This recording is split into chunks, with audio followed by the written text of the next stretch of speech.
ॐ नमो भगवते वासुदेवाय।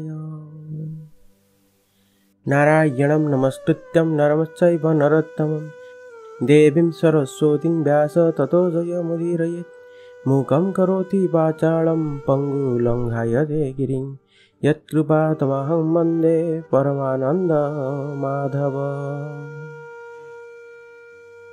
सप्तदशोऽध्याय। सुतोवाच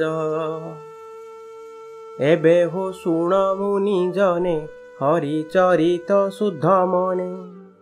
से प्राची सरस्वती कूले प्रवेश चतुरंग बले। से राज ऋषि परीक्षित तेजे की विराजे आदित्य। तक्षणे सरस्वती कूले मिलिले गो मिथुन मेले। देखिले राजरूपधारी लुहार जष्टि करे धरी। स्वभावे शूद्रतार देही नटर प्राय सज होई। सर्पर प्राये घोर नादे दंड प्रहारे वृषपादे। स्वभावे एकई चरण प्रहार करे पुणा पुण। ताहार प्रहारे से विकल लोचनु बहे अश्रुजल। कंपई महाभये देही मूत्र पुरीश उत्सर्गई। तार प्रहारे धेनु कांदे स्थिर न रहे चारि पादे। पादे प्रहारे धेनु पुण लुटई चतुर चरण। वत्सा विहीन कृश देही क्षुधोर भोजन इच्छई। तार निकटे रथे थाई राजन अलंकृत देही। बार आरोपी धनुर्गुणे गभीर कोमल वचने। अनाई वृषभ वदन पुच्छई प्रहार कारण। से दुष्ट पुरुष को चाही राजन कहे रोष बही। राजा उवाच कह ए केवल कारण किं पाई करु प्रहारण। काहू अइलु तु पुरुष कह तोहर नाम किस। मोर शरण नर लोक एहाकु करु तु निरेख। निर्बल प्राणी की तु बले प्रहारु बलियार छळे। बेसे तु राजरूप बहु नटर प्राय दिजनहु। कह ए केवल कारण देख मो करे धनुर्बाण। देख अर्जुन संगे करी निज भुवने गले हरि। से तो स्वभावे अरक्षित प्राणी की किंपा करु हत। प्राणी संहरु अवहेले काल तो पुरिला निश्चले। पुणी वृषभ मुख चाही संभ्रम चित्ते पचारई। तु वृष मृणाल धबल एकई पादे तुम्भे चल। तिनि चरण तोर थिला कह कि हेतु केणे गला। केउ देवता कह तुही मायारे वृष रूप होई। एकथा मोते बड़ गरु मोहर मने खेद करु। देख कौरव वंश भुजे प्रजा रक्षित मोर राज्ये। प्राणी लोचनु अश्रु जल तो बिनु न पड़ई तल। प्राणी सुरभिमुख चाही आश्वास वाक्ये पचारई। तु धेनु कांदु काहा पाई वृषभ भय तोर नाही। भोमात रोदन न कर मुहि खलंक दर्पहर। मुहि पालक अछि जहि मोर प्रजांकु दुख काहि। जाहार राज्ये प्रजा कूले हिंसा करंती दुष्ट खले। ताजेबे राजा न शुणई ताहार आयुष जस काहि। नासई इह परलोक अन्ते से पड़ई नरक। ରାଜପଣର ଧର୍ମ ଏହି ନିଶ୍ଚିନ୍ତେ ପ୍ରଜା ଯେ ପାଳଇ। ଏଣୁ ଏହାକୁ ବଧ କରି ଧର୍ମେ ଅଧର୍ମ ଦୂର କରି। ପ୍ରଜା ରକ୍ଷଣେ ଏ କାରଣ ଏବେ ହୋ ବୃଷଭ ତୁ ଶୁଣ। ତୋର ଚତୁର ପାଦ ଥିଲା ତିନି ଚରଣ କେଣେ ଗଲା। କୃଷ୍ଣ ସେବକ ରାଜ୍ୟେ କେହି ତୋ ପରି ଦୁଃଖ ଚିତ୍ତେ ନାହିଁ। କୃଷ୍ଣାନୁବ୍ରତୀ ରାଜା ଯେତେ ତାହାଙ୍କ ରିପୁ ଏ ଜଗତେ। ଧର୍ମ ନାଶନ୍ତି ମହି ତଳେ ଯେ ସାଧୁ ହିଂସା ଅବହେଳେ। ତୋହର ବିରୂପ ଚରଣ ପାଣ୍ଡବ ବଂଶେ ଏ ଦୂଷଣ। ନିର୍ଦୋଷ ପ୍ରାଣୀଙ୍କି ଯେ ହିଂସେ ସେ ଅପରାଧେ ଆତ୍ମା ନାଶେ। ତାହା ତୁ କହ ମୋର ଆଗର ମଙ୍ଗଳ କରିବି ତୁମ୍ଭର। ସଂସାରେ ପାପୀ ଜନଙ୍କର ମୋ ଭୟେ ହୃଦୟ କାତର। ସାଧୁଙ୍କ ମଙ୍ଗଳ ନିମନ୍ତେ ଅସାଧୁ ଗଣ ନାଶ ଅର୍ଥେ। ଏଣୁ ଏ ଲୋକେ ଅପଯଶ ଯେ କରେ ହୋଇ ନିରଙ୍କୁଶ। ମୁହିଁ ତାହାର ଭୁଜ ଦୁଇ ଛେଦିବି ଯେବେ ଦେବ ହୋଇ। ରାଜା ପରମ ଧର୍ମ ଏହି ସ୍ୱଧର୍ମେ ପ୍ରଜାଙ୍କୁ ପାଳଇ। ସ୍ୱଧର୍ମେ ପାଳେ ବସୁନ୍ଧରି ଖୋଳ ଚୌର୍ଯ୍ୟଙ୍କୁ ନିବାରି। ଯେ ଚାରି ବର୍ଣ୍ଣ ଏ ଜଗତେ ସ୍ୱଧର୍ମ ଛାଡ଼ି ଅନ୍ୟ ପଥେ। ତାହାଙ୍କ ଗର୍ବ ଯେବେ ହରେ ସେ ରାଜ ଧର୍ମ ରାଜ୍ୟ କରେ। ରାଜାର ବାକ୍ୟ ଶୁଣି ତ ସେ ଧର୍ମ କହନ୍ତି ହରସେ। ଧର୍ମ ଉବାଚ ପାଣ୍ଡବ ବଂଶେ ଏବେ ଭାର ଆରତ ପ୍ରାଣୀ ଭୟହର। ଯାହାର ପୁଣ୍ୟ ଗୁଣେ ହରି ସାରଥି ଦୂତପଣ କରି। ଶୁଣ ହୋ ପୁରୁଷ ଉତ୍ତମ ଯାହାର ସେବା ନିଜ ଧର୍ମ। ପ୍ରାଣୀଙ୍କ କ୍ଲେଶ ବୀଜ ଯେତେ ପ୍ରକାଶ ନୋହେ ମୋର ଚିତ୍ତେ। ଯେ ବାକ୍ୟ ଭେଦ ବିମୋହନ ତାକୁ ନ ଜାଣେ ତେଣୁ ଜନ। କେ ଆତ୍ମଜ୍ଞାନେ ଆତ୍ମା ଧରେ ଆତ୍ମାର ବିକଳ୍ପ ବିଚାରେ। କେ ବୋଲେ ଦୈବ ବଳିୟାର କେ ବୋଲେ କର୍ମର ଏ ଫଳ। କେ ବୋଲେ ସ୍ୱଭାବ ଏହାର ବ୍ରହ୍ମା ଶଙ୍କରେ ଅଗୋଚର। ତର୍କି ନ ପାରି ଯାହା ମନେ କେ ତାହା କରିବ ବଚନେ। ଏ ଆଦି ଯେ ବିଧି ବୃତ୍ତାନ୍ତ ତୁ ରାଜା ଏହା ମନେ ଚିନ୍ତ। ସୁତ ଉବାଚ ଏମନ୍ତେ ଧର୍ମ ମୁଖୁ ବାଣୀ ସେ ରାଜା ସାବଧାନେ ଶୁଣି। ମନରୁ ଖେଦ ଦୂର କଲା ସ୍ୱରୂପେ ଧର୍ମକୁ ଦେଖିଲା। ଦେହେ ଉତ୍ତରୀ ଅକ୍ଷମାଳ କଟିରେ ଅଜିନ ଦୁକୁଳ। ଲମ୍ବ ସୁନ୍ଦର ଚାରିକର ଶିରେ ଶୋଭିତ ଜଟାଭାର। ତନୁ ଶଶାଙ୍କ ବପୁ ଗଞ୍ଜେ ଶ୍ରୀବତ୍ସ ଚିହ୍ନ ହୃଦେ ସାଜେ।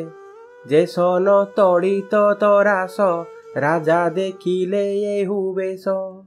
ରାଜାକୁ ସ୍ୱରୂପ ଦେଖାଇ ସେ ବୃକ୍ଷ ଏକ ପାଦେ ରହି। ରାଜା ଦେଖିଲେ ଧର୍ମ ରୂପ ଚିତ୍ତେ ପ୍ରକାଶେ ଜ୍ଞାନ ଦୀପ। କପୋଳେ ଦେଇ ବେନି କର ଧର୍ମକୁ ବୋଲେ ନୃପବର। ରାଜା ଉବାଚ ତୁ ଧର୍ମ ଧର୍ମ କଥା କହୁ ଛଳେ ବୃଷଭ ରୂପ ବହୁ। ଅଧର୍ମ କର୍ମ ଯେ କରଇ ଯେ ଅବା ତାହା ପ୍ରକାଶଇ। ନରକେ ଗତି ଦୁହିଁଙ୍କର ଏ ରୂପେ ଶାସ୍ତ୍ରର ବିଚାର। କିବା ଏ ଦେବ ମାୟା ଗତି କେ ଜାଣିବାରେ ଚିତ୍ତେ ଚିନ୍ତି। ମନ ବଚନେ ଅଗୋଚର ନିଶ୍ଚୟ ବିଚାର ପ୍ରାଣୀର। ତୋହର ଚତୁର ଚରଣ ପ୍ରଥମ ଯୁଗେ ଆବରଣ। ତପସ ଉଚ୍ଚ ଦୟା ସତ୍ୟ ଏ ଯୁଗ ଅନୁରୂପେ କୃତ୍ୟ। ସତ୍ୟର ସଙ୍ଗେ ତପ ଗଲା ଶୌଚ ତ୍ରେତୟା ହରିଲା। ଦ୍ୱାପର ଗଲା ଦୟା ସଙ୍ଗେ ସତ୍ୟ ରହିଲା କଳି ଯୁଗେ। ତପକୁ ଗର୍ବ ନାଶ କଲା ଶୌଚ ସଙ୍ଗ ସଂହାରିଲା। ଦୟା ହରିଲା ମଦ ବଳେ ସତ୍ୟ ଯେ ରହିଲା ନିଶ୍ଚଳେ। ଯେ ସତ୍ୟ ବଳେ ପ୍ରାଣୀ ତୋତେ ସାଧନ୍ତି କର୍ମ ନାନା ମତେ। ଏବେ ଯେ ଅଛି ଏକ ପାଦ ଏ କଳି ତାହାକୁ ଆପଦ। ଚିନ୍ତଇ ମିଥ୍ୟା ଅଧର୍ମରେ ଏ କିମ୍ପା ମୋର ଅଧିକାରେ। କଠୋର ସତ୍ୟ ଯେ ପାଳିବ ସେ ପ୍ରାଣୀ କୃଷ୍ଣଙ୍କୁ ପାଇବ। ଏ ସତ୍ୟ ଭାବୁ ସତ୍ୟ ଯୁଗ ଏ କଳି ଅନ୍ତେ ପ୍ରକାଶିବ। ଏ ଭୂମି ଭାରା ଭର ହରି ଶ୍ରୀକୃଷ୍ଣ ଗଲେ ଅପସରି। କୃଷ୍ଣର ପାଦ ପଦ୍ମ ଚିହ୍ନ ମଣିକୁଣ୍ଡଳ ଶୋଭାବନ। ପବିତ୍ର ସୁନ୍ଦର ଶରୀର ଦେଖି ସାନନ୍ଦ ସୁର ନର। ସେ ହରି ଛାଡ଼ିଗଲା ଯେବେ ଦେଖ ଏହାର ଦୁଃଖ ଏବେ। ଦୁର୍ଭଗା ପ୍ରାୟେ ଅଶ୍ରୁମୁଖୀ କାନ୍ଦଇ ଅତି ଦୁଃଖେ ଦୁଃଖୀ। ପାପିଷ୍ଠ ଶୂଦ୍ର ରାଜା ଯେତେ ସର୍ବେ ଭୁଞ୍ଜିବେ ମିଳି ମୋତେ। ହେମନ୍ତେ ଧର୍ମ ବସୁନ୍ଧରୀ ବାକ୍ୟ ପ୍ରବନ୍ଧେ ବୋଧ କରି। ତୀକ୍ଷ୍ଣ ଖଡ଼ଗ ଧରି ହସ୍ତେ ମିଳିଲା କଳିର ଅଗ୍ରତେ। ଅଧର୍ମ ହେତୁ ବଳେ ମାରି ମୁହିଁ ପାଳିବି ବସୁନ୍ଧରୀ। କଳି ଦେଖିଣ ତା ବଦନ ଛାଡ଼ିଲା ନୃପତି ଲାଞ୍ଛନ। ପ୍ରାଣ କାତରେ ଉଦୁବେଗେ ପଡ଼ିଲା ରାଜା ପାଦ ଯୁଗେ। ସେ କଳି ଜୀବନ ବିକଳେ ପାଦେ ପଡ଼ିଲା ଯେତେବେଳେ। ଦେଖିଣ କଳିର ବିକଳ ସ୍ୱଭାବେ ମେଦିନୀ ବତ୍ସଳ। ତାର ବିକଳ ମୁଖ ଦେଖି ଖଡ଼ଗ ଭୁଜ ଊର୍ଦ୍ଧ୍ୱେ ରଖି। ଛେଦନ ନ କରି ତା ଶିର ହସି ବୋଲନ୍ତି ନୃପବର। ରାଜା ଉବାଚ ତୁ ଯେ ଅଞ୍ଜଳି ଶିରେ ଧରି ପାଦେ ପଡ଼ିଲୁ ଭୟ କରି। ଅର୍ଜୁନ ବଂଶେ ଜାତ ଯାର ତାହାକୁ ଭୟ ନାହିଁ ତୋର। ଅଧର୍ମ ବନ୍ଧୁ ତୁ ସ୍ୱଭାବେ ମୋର ବଚନ ଶୁଣ ଏବେ। ମୋହର କ୍ଷେତ୍ରେ ନ ପଶିବୁ ଯେବେ ତୁ ଜୀବନେ ବଞ୍ଚିବୁ। ତୁ କେହ୍ନେ ଥିବୁ ରାଜ ଘରେ ଅଧର୍ମ ଯୂଥ ତୋ ସଙ୍ଗରେ। ଲୋଭ ଅସତ୍ୟ ଚୌର୍ଯ୍ୟ କର୍ମ ଏ ଆଦି ଅଶେଷ ଅଧର୍ମ। ଦୁର୍ଜନ ଆଚରଣ ଅହଂ ମାୟା କଳହ ଦମ୍ଭ ମୋହ। ତୋହର ସଙ୍ଗେ ଥାନ୍ତି ଏତେ ମୋ ଦେଶେ ଥିବୁ ତୁ କେମନ୍ତେ।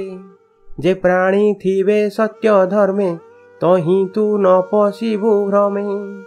ଏ ବ୍ରହ୍ମା ବର୍ତ୍ତେ ଯେତେ ଜନ ବ୍ରାହ୍ମଣ ଆଦି ଚାରି ବର୍ଣ୍ଣ। ଆଗମ ନିଗମ ପ୍ରମାଣେ ଯଜ୍ଞ ସମ୍ପାଦି ଯେ ବ୍ରାହ୍ମଣେ। ହରିଚରଣେ ପୂଜା କରି ଯେଣେ ସନ୍ତୋଷ ନର ହରି। ସ୍ଥାବର ଆଦି ଚାରି ଦେହେ ବାହ୍ୟ ଅନ୍ତରେ ବ୍ୟାପି ରହେ।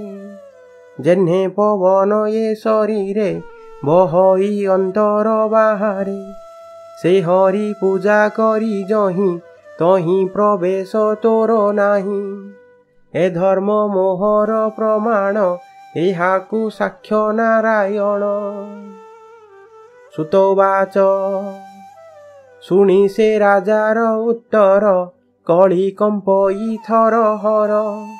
ଉଚ୍ଚେ ଉଞ୍ଚାଇ ଅଶିବର ଯେହ୍ନେ କୁପିତ ଦଣ୍ଡଧର। ସେ ରାଜା ମୁଖ କଳି ଚାହିଁ ବୋଲଇ ଶିରେ କର ଦେଇ। କଳି ଉବାଚ ଭୋ ରାଜା ତୋହର ଚରଣେ ଥିବି ତୋ ଆଜ୍ଞା ପରମାଣେ। ତୋତେ ଦେଖଇ ମୋର ପଛେ ଖଡ଼ଗ ହସ୍ତେ ତୁ ପ୍ରତ୍ୟକ୍ଷେ। ତୁ ଧର୍ମ ପ୍ରାଣୀଙ୍କର ସାର ବିଚାରି ମୋତେ ସ୍ଥାନ କର। ଯହିଁ ନିଶ୍ଚିନ୍ତେ ଥିବି ମୋହି ତୋହର ଆଜ୍ଞା ଶିରେ ବହି। ସୁତ କହନ୍ତି ଶୁଦ୍ଧ ମନେ ଶୁଣ ସକଳ ମୁନିଜନେ। ସୁତୋବାଚ କଳି ବଚନ ଶୁଣି ହସି ସନ୍ତୋଷ ଚିତ୍ତେ ରାଜ ଋଷି। ଚାରି ପ୍ରକାରେ ସ୍ଥାନ ଦେଲା ନିତ୍ୟ ଅଧର୍ମ ଜହି ମେଳା। ଦ୍ୱିତୀୟ କାମିନୀ ମଦ୍ୟପାନ ପ୍ରାଣୀ ମାରଣ ଯେବା ସ୍ଥାନ। ପୁଣି ବୋଲଇ କଳି ଯୁଗ ମୋର ଏ ସ୍ଥାନ ଚାରି ଭାଗ। ଜହି ମୁଁ ଥିବି ନିରନ୍ତରେ ପଞ୍ଚମ ଭାଗ ଦିଅ ମୋରେ।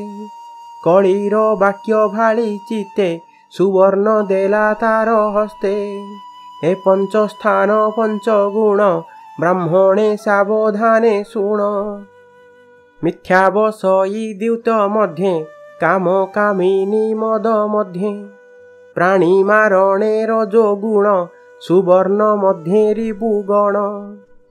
ଏ ପଞ୍ଚସ୍ଥାନ ତୋରେ ଦେଲା ଜହି ଅଧର୍ମ ସଙ୍ଗ ମେଳା। ପ୍ରମାଣୀ ଅଭିମନ୍ୟୁ ବଳା କଳି ଯୁଗକୁ ସ୍ଥାନ ଦେଲା। ତକ୍ଷଣେ ରାଜାର ବଚନେ କଳି ବସିଲା ପଞ୍ଚସ୍ଥାନେ। ଏଣୁ ଏମାନଙ୍କୁ ସେବନ ନ କରେ ବିଜ୍ଞ ଯେଉଁ ଜନ। ସେ ଧର୍ମଶୀଳ ଯେହ୍ନେ ମେରୁ ସ୍ୱଭାବେ ଲୋକପତି ଗୁରୁ। ତପସ ଉଚ୍ଚ ଦୟା ତିନି ବୃଷଭ ପାଦ ବୋଲି ମାନି। ନିଜର ବିଷୟ ପାଳନେ ବର୍ତ୍ତିଲା ଏ ଚାରି ଚରଣେ। ଆଶ୍ୱାସ ବାକ୍ୟେ ମନ ହରି ପୃଥ୍ୱୀକି ସମବୁଦ୍ଧି କରି। ସ୍ୱଭାବେ ସ୍ୱଧର୍ମ ପାଳନେ ରାଜାର ଉଚିତ ପ୍ରମାଣେ। ଧର୍ମ ନନ୍ଦନ ଧରି ବୋଳେ ତପେ ଅରଣ୍ୟେ ଯିବା ବେଳେ। ପରୀକ୍ଷେ ରାଜ ଶିକ୍ଷା ଦେଇ ସ୍ୱର୍ଗେ ଚଳିଲେ ପାଞ୍ଚ ଭାଇ। ସେହି ପ୍ରକାରେ ମନେ ଗୁଣି ରହେ କୌରବ ଶିରୋମଣି। ହସ୍ତିନାପୁରେ ରାଜନୀତି ପ୍ରଜା ପାଳନେ ଚକ୍ରବର୍ତ୍ତୀ। ଏମନ୍ତେ ଅଭିମନ୍ୟୁ ସୁତ ପ୍ରଜା ପାଳନେ ସୁବିଦିତ। ଯାହାର ରାଜ୍ୟେ ତୁମ୍ଭେ ଥାଇ ହରି ଭଜୁଚ ଯଜ୍ଞେ ଦାହି। ସେ ହରି ଚରଣେ ବିଶ୍ୱାସ କହଇ ଦାସ ଜଗନ୍ନାଥ। ଇତି ଶ୍ରୀମଦ୍ଭାଗବତେ ମହାପୁରାଣେ ପାରମହଂସ୍ୟାଂ ସଂହିତାୟାଂ ପ୍ରଥମ ସ୍କନ୍ଧେ କଳି ନିଗ୍ରହ ନାମ ସପ୍ତଦଶୋऽଧ୍ୟାୟः।